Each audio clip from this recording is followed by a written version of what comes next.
इस current affairs funda में आप सभी का स्वागत है। इस वीडियो में हम आरआरबी असिस्टेंट मेंस के लिए जनरल अवेयरनेस के 40 क्वेश्चंस देखने वाले हैं। ये सभी क्वेश्चंस हमने प्रैक्टिस मॉक द्वारा प्रोवाइड कराए गए फ्री मॉक टेस्ट से लिए हैं। बाकी के सेक्शंस को अटेम्प्ट करने के लिए आप इस मॉक टेस्ट को जरूर करें। इसका लिंक आपको डिस्क्रिप्शन में मिल जाएगा। तो मैं हूँ आपके साथ अभिषेक शर्मा। चलिए फिर करते हैं शुरुआत इस वीडियो सेशन की। पहला क्वेश्चन है हमारे पास, पब्लिक डिस्ट्रीब्यूशन सिस्टम यानी पीडीएस के तहत राशन की डोर डिलीवरी करने वाला कौन सा राज्य पहला राज्य बन गया है? तो ऑप्शंस आपके सामने हैं और करेक्ट आंसर होगा ऑप्शन बी, आंध्र प्रदेश। और आंध्र प्रदेश से जुड़े हम और करंट अफेयर्स की बात करें तो आंध्र प्रदेश ने जगन्ना जीवा क्रांति इस मिशन को भी लॉन्च किया है या इस स्कीम को भी लॉन्च किया है। और आंध्र प्रदेश ने अभयम प्रोजेक्ट को भी लॉन्च किया है जो कि विमेन पैसेंजर्स की सेफ्टी से रिलेटेड है। आंध्र प्रदेश की कैपिटल है अमरावती और यहाँ के जो गवर्नर हैं ये है विश्वभूषण हरिचंदन और सीएम है यहाँ के वाईएस जगन मोहन रेड्डी। आगे बढ़ते हैं। भारत और फ्रांस की वायुसेना के बीच हाल ही में संयुक्त सैन्य अभ्यास एक्सरसाइज डेजर्ट नाइट 2021 संपन्न हुआ। यह अभ्यास किस भारतीय वायुसेना स्टेशन में आयोजित किया गया था? ऑप्शंस आपके सामने हैं और करेक्ट आंसर होगा option B, Jodhpur air force station. और आपको ये भी जानना चाहिए कि हाल ही में Indo US joint military exercise जिसका नाम युद्ध अभ्यास है ये भी राजस्थान में ही संपन्न हुई है। 2021-2022 के लिए बजट प्रस्ताव 6 स्तंभों यानी 6 पिलर्स पर प्रस्तावित है। निम्नलिखित में से कौन सा उन 6 स्तंभों में से एक नहीं है? तो इनमें फ्रेंड्स साइंस एंड टेक्नोलॉजी ये इन 6 पिलर्स में शामिल नहीं है। कौन कौन से हैं 6 pillars? Health and wellbeing, physical and financial capital and infrastructure, inclusive development for aspirational India, reinvigorating human capital, innovation and research and development और लास्ट है minimum government and maximum governance. The cabinet committee on security यानी CCS ने हाल ही में जनवरी 2021 में किस निर्माता से 48,000 करोड़ रुपए के सौदे में 83 लाइट कॉम्बैट एयरक्राफ्ट यानी LCA तेजस की खरीद को मंजूरी दी है? तो इसमें सही आंसर होगा option A, Hindustan aeronautics limited. साथ ही आपको ये भी जानना चाहिए कि जो HAL यानी हिंदुस्तान एरोनॉटिक्स हैं इसके चेयरमैन जो हैं इन्होंने ये कहा था कि हम मार्च 2024 तक LCA तेजस की फर्स्ट डिलीवरी प्रोवाइड करा देंगे। इसके चेयरमैन कौन है? आर माधवन। साथ ही HAL इसलिए भी न्यूज़ में रहा है क्योंकि ये जो है अनमैन्ड शूडो सैटेलाइट इसको भी लॉन्च करने वाला है जो कि 3 महीने तक फ्लाई कर सकती है। साथ ही आपको ये भी जानना चाहिए कि इंडियन नेवी ने हाल ही में HAL से 3 MK3 advanced light helicopters receive किए हैं। International financial services centre authority यानी IFSCA के अध्यक्ष के रूप में किसे नियुक्त किया गया है? तो ये नियुक्त किया गया है इंजेती श्रीनिवास को। और जो ये अथॉरिटी है ये गिफ्ट सिटी गांधीनगर गुजरात में लोकेटेड है। साथ ही आपको ये भी जानना चाहिए कि ICICI लोम्बार्ड ये पहली प्राइवेट इंश्योरेंस कंपनी बन गई है जो कि गिफ्ट सिटी में अपना ऑफिस सेटअप करेगी। नाबार्ड ने हाल ही में अपनी स्थापना दिवस का समारोह आयोजित किया। नाबार्ड कौन सी तारीख को स्थापित किया गया था? ऑप्शंस आपके सामने हैं और करेक्ट आंसर होगा ऑप्शन सी, 12 जुलाई 1982। और किसकी रिकमेंडेशन पे इसको स्थापना की गई थी? बी शिवरामन कमेटी की रिकमेंडेशन पर। और इसका हेडक्वार्टर्स मुंबई में है। हल्दिया डॉक कॉम्प्लेक्स कौन से स्थान पर स्थित है? तो हल्दिया डॉक कॉम्प्लेक्स ये है कोलकाता में। तो ये इसलिए न्यूज़ में रहा है क्योंकि यूनियन मिनिस्ट्री ऑफ शिपिंग इसने जो ये हल्दिया डॉक है यहाँ पर फायर फाइटिंग फैसिलिटीज़ के लिए 107 करोड़ रुपए जो है अप्रूव किए हैं। हाल ही में वित्त मंत्री ने सूचित किया है कि अब तक स्वामी इन्वेस्टमेंट फंड के तहत 81 परियोजनाओं के लिए 8,767 करोड़ रुपए मंजूर कर दिए गए हैं। तो ये स्वामी टर्म है, इसमें आई का अर्थ क्या है? तो इसमें आई का अर्थ है इनकम। अगर हम पूरी फुल फॉर्म देखें तो special window for affordable and mid income housing investment fund. Next question है हमारे पास, फ्यूचर्स इंडस्ट्री एसोसिएशन के अनुसार नंबर ऑफ कॉन्ट्रैक्ट्स ट्रेडेड की अगर बात करें तो 2020 में दुनिया का सबसे लार्जेस्ट डेरिवेटिव्स एक्सचेंज कौन सा है?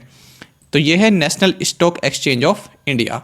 इसका हेडक्वार्टर्स मुंबई में है और 1992 में इसको इस्टेब्लिश किया गया था और ये इंडिया का पहला डीमैटेरियलाइज्ड इलेक्ट्रॉनिक एक्सचेंज है। नेक्स्ट क्वेश्चन हमारे पास, जब कस्टमर्स यूपीआई के थ्रू ट्रांजैक्शन करते हैं तो उनकी ट्रांजैक्शन को सिक्योर करने के लिए एयरटेल पेमेंट बैंक ने किस प्लेटफॉर्म को लॉन्च किया है? तो ऑप्शंस आपके सामने हैं और करेक्ट आंसर होगा ऑप्शन बी, एयरटेल सेफ पे। नेक्स्ट क्वेश्चन है हमारे पास, निम्नलिखित में से कौन न्यू एजुकेशन पॉलिसी के लिए मध्य प्रदेश के साथ नॉलेज पार्टनर के रूप में कार्य करेगा? तो ये करेगा विप्रो ग्रुप। मानवता के लिए गुलबैंकियन प्राइज के पहले प्राप्तकर्ता कौन बने हैं या बनी हैं? तो ये बनी है ग्रेटा थुनबर्ग। ये जो है स्वीडन से हैं और स्वीडन की पार्लियामेंट को बोला जाता है रिक्सडैग, ये भी आप याद रखिएगा। आरबीआई ने अपनी वेबसाइट पर report of the committee for analysis of QR code प्रकाशित की है। इस समिति के अध्यक्ष कौन हैं? तो इस समिति के अध्यक्ष हैं दीपक बी फाटक। वर्ल्ड मेंस्ट्रुअल हाइजीन डे हर वर्ष कौन सी तारीख को मनाया जाता है? तो ये मनाया जाता है 28 मई को। लखवाड़ डैम कौन सी नदी पर निर्मित एक गुरुत्व बांध है यानी ग्रेविटी डैम है? तो ये यमुना नदी पर है और ये देहरादून डिस्ट्रिक्ट में है। हाल ही में प्रकाशित आर्थिक सर्वेक्षण 2020-21 के अनुसार जो एग्रीकल्चर सेक्टर है वो किस प्रतिशत से ग्रो करेगा? तो ये करेगा 3.4% से। निम्नलिखित में से कौन सी अवधारणा मुद्रास्फीति के ठीक विपरीत है? Which of the following concept is just opposite to inflation? Options आपके सामने हैं और करेक्ट आंसर होगा ऑप्शन सी, डिफ्लेशन। तो इन्फ्लेशन का मतलब क्या होता है? जब गुड्स के जो प्राइसेस हैं वो इंक्रीज करते हैं, और इसका विपरीत क्या होता है? डिफ्लेशन, यानी जब गुड्स के जो प्राइस हैं वो डिक्रीज करते हैं।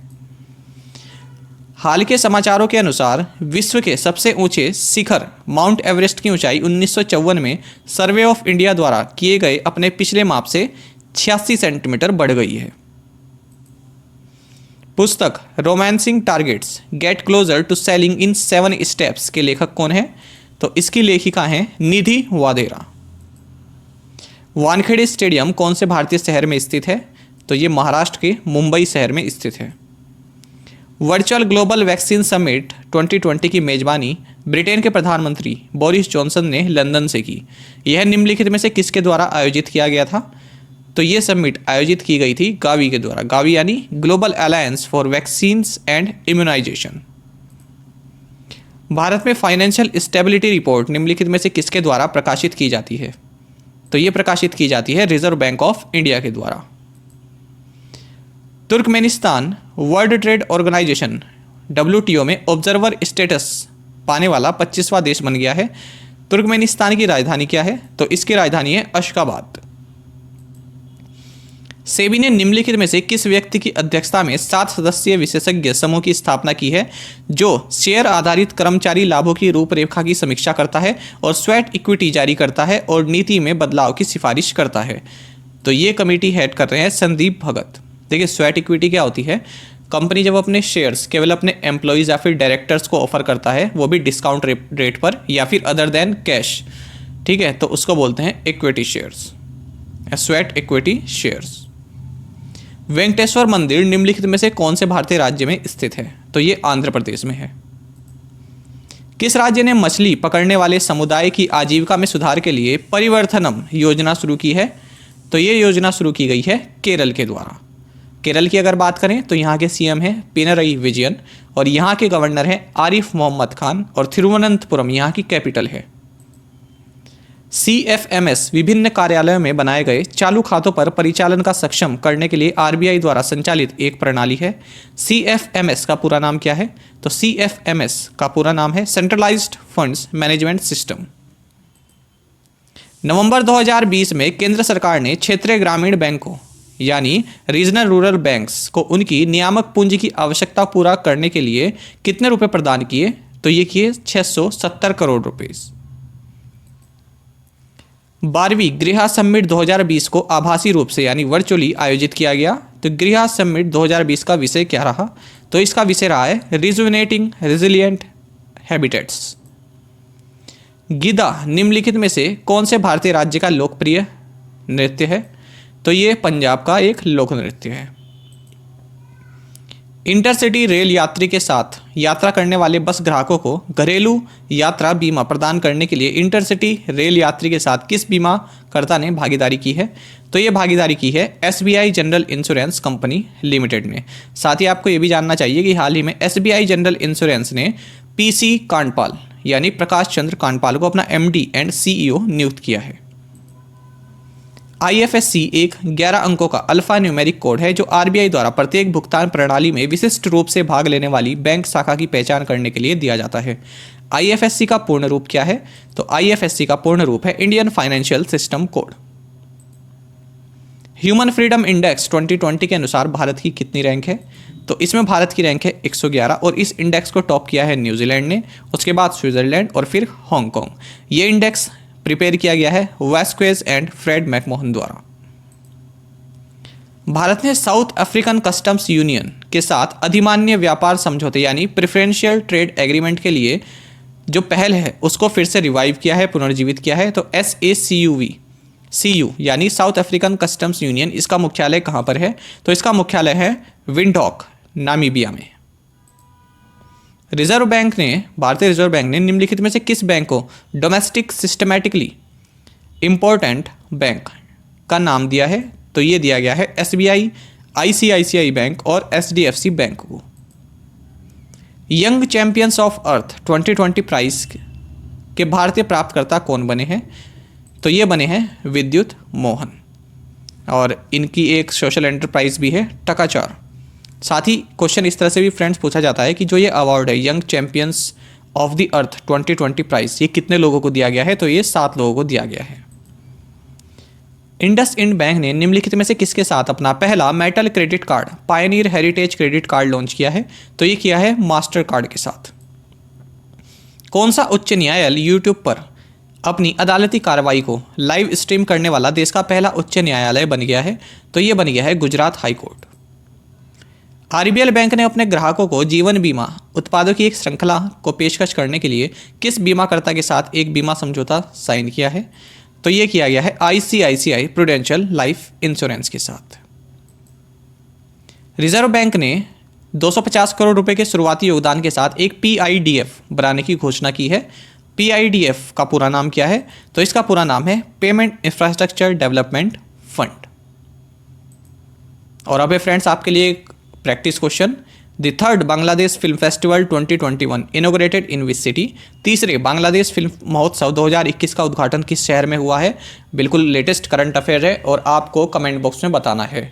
और साथ में आप सभी फ्रेंड्स करंट अफेयर्स फंडा को टेलीग्राम पर भी ज्वाइन कर सकते हैं। यहाँ पर रेगुलर वीडियो अपडेट्स और करंट क्विजेस हम आप सभी के लिए डालते हैं। साथ ही डिस्कशन ग्रुप में आप किसी भी क्वेश्चन का सोल्यूशन पा सकते हैं। दोस्तों यहाँ पर करंट अफेयर्स की प्लेलिस्ट दी गई है, इसको आप ज़रूर देखें और अपने दोस्तों के साथ व्हाट्सएप एंड टेलीग्राम पर शेयर करें, लाइक करें और कमेंट करके बताएं कि ये क्वेश्चंस आपको कैसे लगे। Thank you guys.